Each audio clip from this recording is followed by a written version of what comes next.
সময় আমাকে, যেমন আমি সময় কোনো কিছু সময় করতে পারি না আমি, কারণ সময়কে আমাকে নিয়ন্ত্রণ করতে দেই না। সো আমি মানুষ কিংবা সময় কোনোটাতেই নিয়ন্ত্রিত হতে চাই না। আমি সমাজের তথাকথিত নিয়ম অনুযায়ী চলতেও চাই না। আমার নিয়ম ভাঙতে খুব ভালো লাগে। আপনি অ্যাক্ট্রেস, এখন কন্টেন্টও বানাচ্ছেন, সো সামহাও কি আপনার মনে হয় যে অ্যাক্ট্রেস থেকে মানুষ এখন আপনাকে কন্টেন্ট ক্রিয়েটর হিসেবে বেশি চিনছে, বা এটা কনফ্লিক্ট করতে পারে কিনা?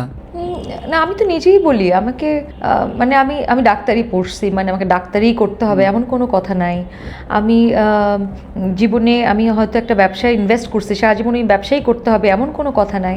তো আমি অ্যাক্টিং যে শুরু করছি, সারা জীবনকে অ্যাক্টিংই করতে হবে এমনও তো কেউ বাধা দেওয়ার নিয়ম নাই। বা আমি সমাজের তথাকথিত নিয়ম অনুযায়ী চলতেও চাই না। আমার নিয়ম ভাঙতে খুব ভালো লাগে। আমার বরাবরই আমার মনের ওয়াইল্ড একটা ইচ্ছা, একটা অদম্য ইচ্ছা যে আমি নিয়মে চলবো না, আমি নিয়মের বাইরেই চলতে চাই জীবনে। নিয়ম আমাকে নিয়ন্ত্রণ করুক, সময় আমাকে, যেমন আমি সময় কোনো কিছু সময় করতে পারি না আমি, কারণ সময়কে আমাকে নিয়ন্ত্রণ করতে দেই না। সো আমি মানুষ কিংবা সময় কোনোটাতেই নিয়ন্ত্রিত হতে চাই না।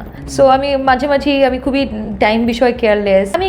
আমি জীবনের সাথে ফ্লোতেই চলতে চাই, বাঁচতে চাই। আমি কোনো ধরনের বাধাও আসতে চাই না, খুব এটাই পাইতে হবে, এটাতেই সিরিয়াস হতে। আই হ্যাভ চেঞ্জ আ লট। একটা সময় ছিলাম, আমি এটা ছিলাম, কিন্তু ওই জীবনযাপন করে আমি আরাম পাচ্ছি না। জীবনটা আই ফেল লাইক একটা পুতুলের মতো জীবন, কেউ কন্ট্রোল করছে, নাড়াচাড়া করছে। আমি চাই না ওটা। আমার জীবন এখন জীবনের গতিতে চলতেছে।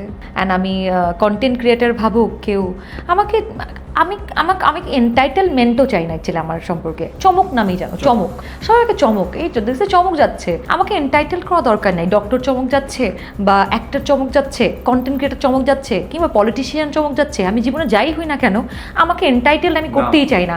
আমাকে সবাই যাচ্ছে চমক যাচ্ছে, দ্যাটস ইট।